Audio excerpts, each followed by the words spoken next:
Assalamualaikum warahmatullahi wabarakatuh.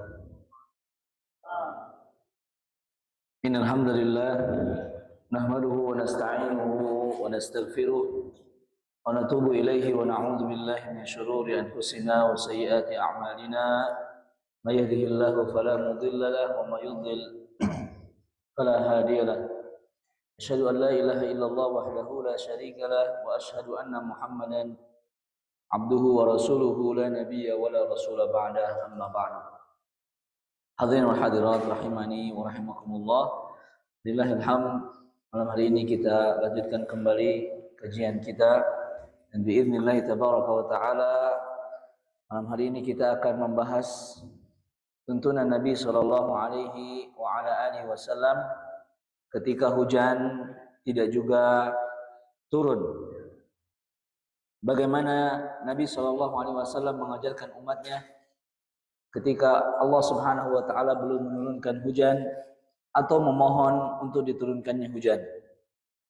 Di dalam Islam ada sebuah sunnah yang diajarkan oleh Rasulullah sallallahu alaihi wasallam. Saat tidak turun hujan maka dianjurkan untuk melaksanakan salatul istisqa, salat meminta curahan hujan dari Allah Subhanahu wa taala. Istisqa di dalam bahasa Arab memiliki makna dzikrul istisqa'i fil hadits wa huwa istif'alu min talabis suqya ay inzalul ghaithi ala biladin wa ibad. Istisqa artinya meminta diturunkan hujan untuk sebuah negeri atau sebuah kaum. Apa hukumnya salat istisqa? Hukum sunnah, hukumnya adalah sunnatun muakkadah atau sunnah yang sangat ditekankan. Apalagi ketika terjadi musim kemarau atau kekeringan. Berdasarkan hadis Nabi SAW yang diriwayatkan oleh Aisyah radhiyallahu anha, syakan nasu ila Rasulillah sallallahu alaihi wasallam quhutal matar.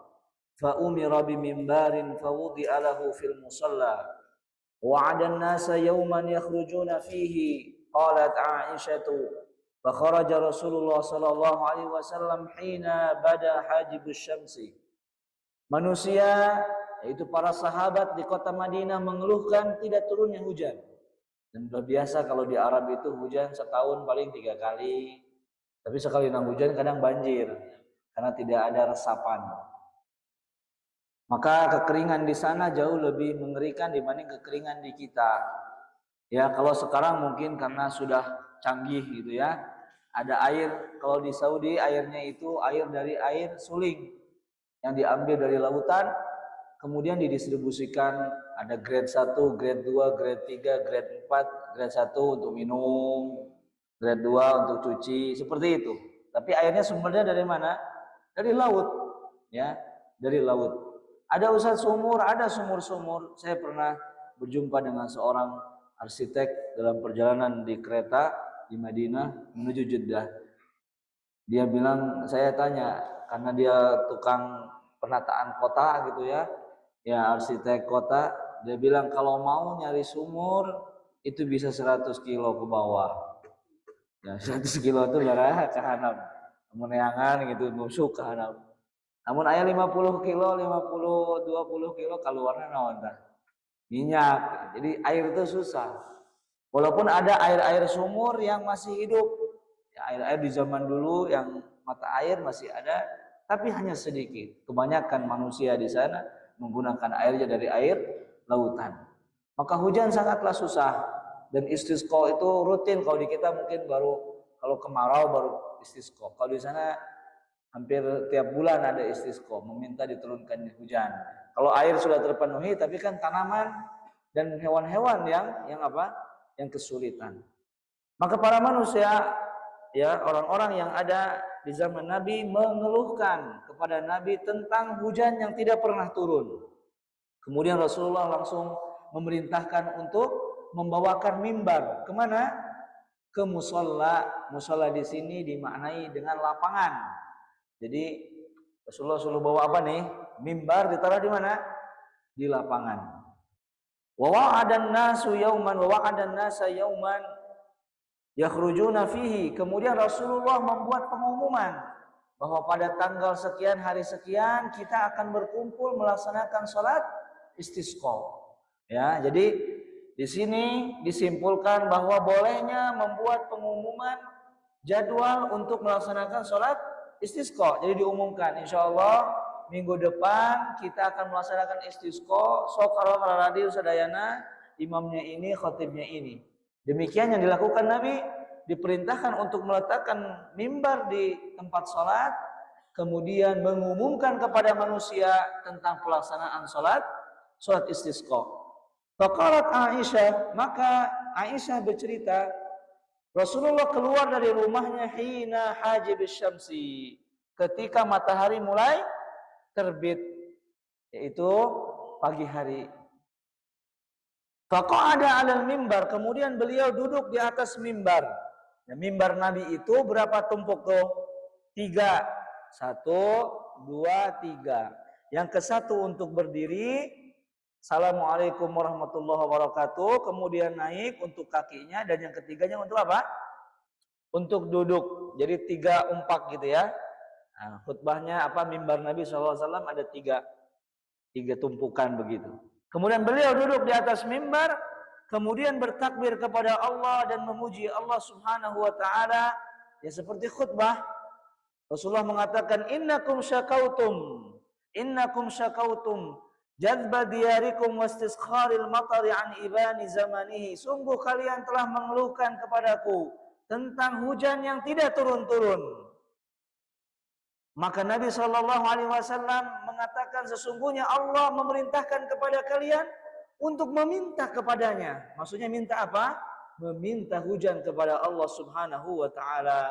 Wa wa'adakum an yastajiba lakum, dan Allah telah berjanji barang siapa yang berdoa meminta kepadanya, Allah akan dijabah doa tersebut. Kemudian Rasulullah mengatakan alhamdulillahi rabbil alamin arrahmanir rahim maliki yaumiddin la ilaha illallah yaf'alu ma yurid. Allahumma antallahu la ilaha illa antal ghani wa nahnul fuqara anzil alaina al-ghaitha waj'al ma anzalta lana quwwatan wa balagha ila hin. Thumma rafa'a yadayhi falam yazal fi ar-raf'i hatta bada bayadha ibtayhi thumma hawwala ila an-nasi dhahra wa qallaba aw hawwala rida'ah. Rasulullah berdoa kepada Allah, alhamdulillahirabbil alamin arrahmanir rahim maliki yaumiddin la ilaha illallah. Tidak ada ilah kecuali Allah Subhanahu wa taala. Yaf'alu ma yurid, Allah berlaku sesuai dengan apa yang Ia kehendaki. Allahumma antallah, ya Allah engkaulah Allah, tidak ada ilah yang berhak disembah kecuali Engkau. Antal ghani wa nahnul fuqara, Engkau adalah Rabb yang maha kaya, sementara kami adalah hamba-hambamu yang fakir. Anzil alainal ghaith, ya Allah turunkanlah hujan. Waj'al ma anzalta lana quwwatan wa balagha, jadikanlah apa yang diturunkan dari langit sebagai kekuatan dan bekal bagi kami sampai waktu yang lama. Tsumma rafa'a yadayhi, kemudian Rasulullah mencontohkan bagaimana cara mengangkat tangan dalam salatul istisqa. Jadi salat istisqa itu disunahkan mengangkat tangannya apa? Ke atas. Sampai Nabi SAW, kalau kita kan doa, kalau doa sanggup kieu. Amin. Amin. Serius saeutik, kayaknya sakit. Sanggup kieu ya. Amin. Jadi doa itu sesuai, tangan mengangkat itu menunjukkan kesungguhan. Ya, kieu ya. Jadi di sini butuh pisan. Saking butuhnya lagi apa? Rasulullah mengangkat tangannya ke langit seperti ini. Fadhahara bayadha ibtaihi, sampai kelihatan putihnya apa? Putih ketiak beliau, saking apanya? Saking tingginya. Makanya ininya zahranya apa, zahr ini? Punggung tangan ini menghadap ke mana? Menghadap ke langit. Jadi berdoanya itu bukan begini, amin, amin, nggak begini, tapi begini. Ininya kemana tuh? Ke langit. Saking meminta hujan diturunkan. Jadi meminta kepada Allah untuk diturunkan hujan. Summa hawala ilan nas. Kemudian beliau sallallahu alaihi wasallam, kan beliau di khutbahnya di mimbar begitu ya, di mimbar. Nah, kan ini manusianya di sini. Kemudian berdoa. beliau berdoanya itu membelakangi siapa ya? Membelakangi jamaah. Jadi menghadap kemana? Menghadap ke kiblat. Nah, jadi kalau khutbah kan ke sini. Nah, ini doanya kemana? Ke kiblat. Jadi membelakangi orang yang ada di belakangnya, mengangkat seperti ini. Ya, wa hawwala dhahrahu, berbalik dan menghadap ke kiblat. Dan ini diperbolehkan di dalam salatul istisqa. Au hawwala thumma hawwala wa qallaba au hawwala ridaahu, dan beliau membalikkan apanya? Membalikan selendangnya. Ada yang bawa? Saya tadi ketinggalan sorban saya. Ada. Bawa sejadah, boleh pinjam Pak sejadahnya. Ya contoh nih. Enggak apa-apa, ini anggaplah ini adalah rida. Barakallahu fiikum ya. Jazakallahu khair. Nah, beliau sallallahu alaihi wasallam disunahkan dalam salatul istisqa membalikan apa? Rida. Apa itu rida? Nah, nanti kita jelaskan mana yang harus dibalik. Jadi rida itu adalah semacam pakaian yang dipakai untuk membungkus punggung. Nah, kalau lihat orang Arab kan suka ada tuh yang pakai apa tuh? Nah, begitu ya. Fahawwala ridaahu. Di sini bermacam-macam tafsiran cara membalikan. Ada yang mengatakan wa qallaba ridaahu, membalikan kanan ke kiri. Jadi kalau misalnya begini, jadi gimana? Jadi yang kiri ke kanan. Jadi yang kanan di kiri asalnya begini kan? Nah. Jadi yang kiri di mana? Yang ini di mana? Di sini. Begitu ya. Wa hawwala ridaahu. Apa yang semakna dengan ini? Ada juga yang mengatakan kalau sorbannya begini. Nah, sorban beda-beda ya. Nah, saya sama lagi. Fa hawwala ridaahu, yang asalnya di sini ke sini dirubah jadi ke sini. Pokoknya apa? Membalikan kiri ke kanan atau kanan ke kiri. Kemudian yang kalau dia sorbannya begini, namanya ayah nukil ya sorban teh. Kalau di sini berarti kemana? Ke samping sini. Jadi balik. Setelah khutbah selesai, hawwilu ridaakum, gantilah posisi apa? Sorban kalian dari kiri ke kanan atau kanan ke kiri atau dari samping sini diganti ke sini. Ya, jadi dibalikan. Itu dilakukan oleh Nabi Shallallahu Alaihi Wasallam ya ketika selesai atau setelah berdoa atau ketika berdoa dalam salatul istisqa. Ustaz, pertanyaannya, fahawwilu ridaakum, balikkan selendang kalian. Apakah peci dibalik? Nah, ini kan peci. Itu mau sorban anak Ustaz. Anggapnya peci itu dikitukan lah. Jadi gitu. Kebalik jadinya. Maka wallahu a'lam, Syekh Utsaimin mengatakan tidak berlaku bagi apa? Bagi peci. Malamun pecinya songkok kudu dibalik. Jadi ini tidak berlaku karena ini bukan rida. Ini kolansuah. Yang kedua, apa hukum yang sama dengan rida? Jaket. Nah, saya Bapak kan pakai jaket. Jadi jaket itu sama seperti rida. Berarti yang di dalam jadi kemana? Jadi keluar. Nah, kalau jaket itu sama seperti rida. Baju. Dibalik jangan.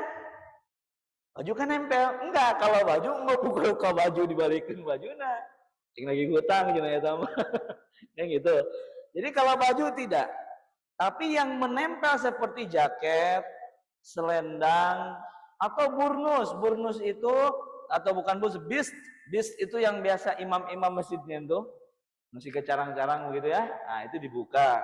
Kalau burnus itu yang biasa saya pakai itu, yang saya kuplukan, itu tidak dibalik. Karena itu tidak bisa tidak bisa dibuka. Ya. Jadi yang dibalik adalah apa? Ini nih, sorban, jaket, atau ya, sesuatu yang ditempelkan di mana? Di pundak. Hadirin yang dirahmati oleh Allah Subhanahu wa taala. Kemudian wa huwa rafi'un yadayhi tsumma aqbala 'alan nas wa nazala fa shalla. Kemudian setelah beliau berkhutbah dan berdoa, beliau turun dan salat 2 rakaat. Ya, dan beliau salat 2 rakaat. Nah, kita akan bahas. Tata cara salat istisqa itu memiliki berbagai macam dalil. Ada yang mengatakan bahwa pelaksanaannya seperti salat Id. Sebagaimana hadis yang diriwayatkan oleh Ibnu Abbas, Nabi Shallallahu Alaihi Wasallam keluar rumahnya dan melaksanakan salat seperti salat Id. Berarti salat istisqa itu apa? Masuk ke lapangan, salat dulu atau khutbah dulu? khutbah dulu atau sholat dulu kalau sholat Id. Sholat heula. Tapi di hadis Aisyah Rasulullah khutbah heula. Nah, kan jadi apa ini? Perbedaan. Kalau kita khutbah dulu seperti sholat apa? Jumaah. Jumaah kan khutbah heula karena sholat. Hadis yang lainnya sholat dulu baru khutbah. Maka mana yang lebih benar atau mana yang rajih? Maka dua-duanya benar. Boleh melakukan khutbah dulu baru sholat atau sholat dulu baru khutbah. Tapi wallahu alam, kemarin di Nagrek sholat dulu atau khutbah dulu? Yang di lapangan sini sholat dulu, berarti mengamalkan hadis Nabi SAW, yusolli kama sholat al-id. Beliau sholat seperti sholat id. Sholat id apa dulu? Sholat dulu 2 rakaat. Yang kedua, kalau sholatnya seperti sholat id, apakah ada takbiratus ziyadah? Ada tambahan, takbir tambahan? Kemarin di sini ada apa enggak? Kemarin ada takbir tambahan apa enggak? Oh deh, minggu kemarin. Ada enggak? Rakaat pertama berapa? Sujud, bukan sujud nih, ketika takbiratul ihram. Ada enggak?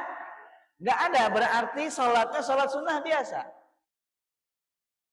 Boleh tidak ada takbiratul zawaid? Boleh.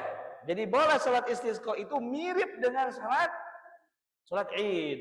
Jadi boleh sholatnya sholat sunnah seperti mutlak, Allahu Akbar, Alhamdulillahirabbil alamin boleh, atau Allahu Akbar, Allahu Akbar. Jadi alasan itu karena entah Idul Fitri. Jadi boleh melakukan 2 macam. Jadi jangan kaget tiba-tiba besok ada yang sholat istisqa belah karang tengah.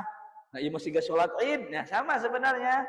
Ada yang melakukan sholatnya seperti sholat sunnah biasa, ada juga yang seperti sholat Idul Fitri atau Idul Adha. Rakaat pertama takbiratul zawaidnya 7, takbiratul kedua atau rakaat yang kedua berapa?